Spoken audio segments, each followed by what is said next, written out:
Mister plumber ભાઈ જઈ રહ્યા છે, પાણીની બોટલ હાથમાં લીધી છે, 5 પગથિયા ઉતરે છે ને એક પાણીનો ઘૂંટડો પીએ છે, 5 પગથિયા ઉતરે છે એક પાણીનો ઘૂંટડો પીએ છે. મિત્રો તમે જોઈ રહ્યા છો ગરમીનો માહોલ છે. મિત્રો સમજી શકીએ છીએ આપણે કે ગરમીની તકલીફ પણ રણમાં રહેવાળો વ્યક્તિ છે એટલે એમને આ ગરમી નડે નહીં ગોંડલની. આ વ્યક્તિ મિત્રો તમે જોઈ રહ્યા છો ને એ હાજીબીના રણમાં એમને મજા આવે છે. નખત્રામાં એ ક્યારેક દિવસમાં આવે તો એમને કંટાળો આવે છે, રણમાં દિવસ એનો પસાર થાય એમને બહુ મજા આવે છે. તો એમને આ ગોંડલની ગરમી ન નડે. તો આપ લોકો જોઈ રહ્યા છો પક્ષી કોલવ કરી રહ્યા છે, પક્ષી બગલા ઉડી રહ્યા છે.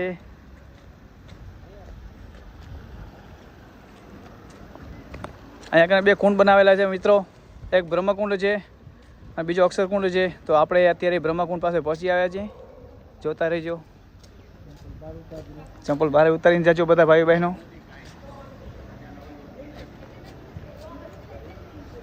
અને આપણે અહીંયા જે પણ ટ્રસ્ટીગણ છે એને પૂછા કરીશું કે અહીંયા વિડીયોગ્રાફી એલાઉસ છે કે નહીં.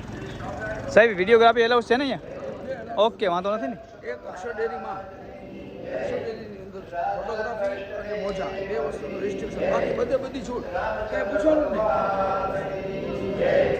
શ્રી પ્રમુખ સ્વામી મહારાજની જય, શ્રી મહંત સ્વામી મહારાજની જય.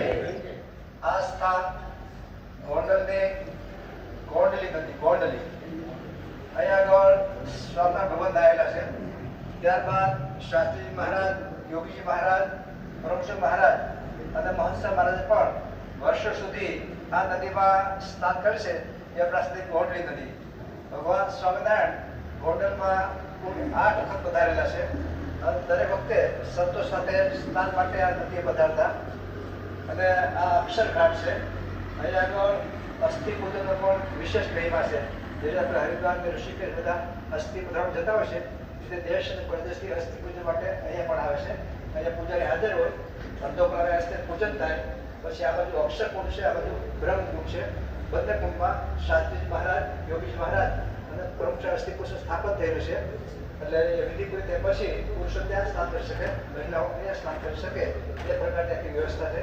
અને બ્રહ્મ સ્વરૂપ યોગીજી મહારાજે આશીર્વાદ આપેલા છે કે આ પ્રાસાદિક ઘાટમાં જેમના પણ અસ્થિ પૂજન થશે, કલ્યાણ થશે, પરિવારને શાંતિ થશે.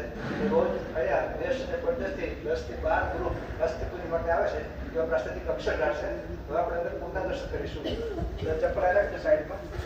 ચાલો મિત્રો તમને કુંડ બતાવી દઉં છું. આ કુંડનો પાછળનો ભાગ છે.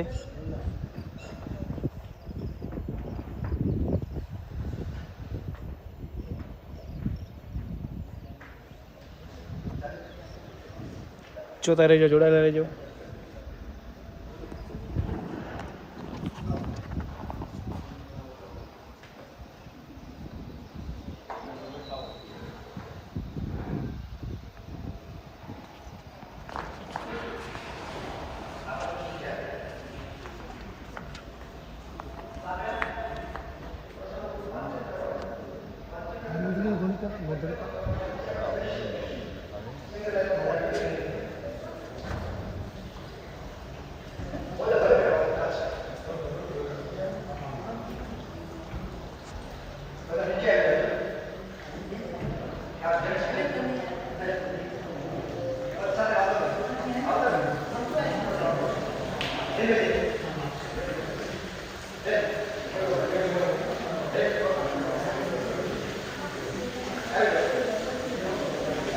તો મિત્રો આ બ્રહ્મકુંડ છે, આપ લોકો જોઈ રહ્યા છો.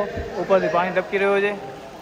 આ જે પણ કંઈક સિસ્ટમ હશે ઉપરથી નળની સુવિધા છે, પાઇપ લાગેલી જ છે, એમાંથી પાણી આવી રહ્યું છે. નીચે કુંડમાં એકઠો થઈ રહ્યો છે. અહીંયા કને સ્વામીજીની પ્રતિમાઓ છે.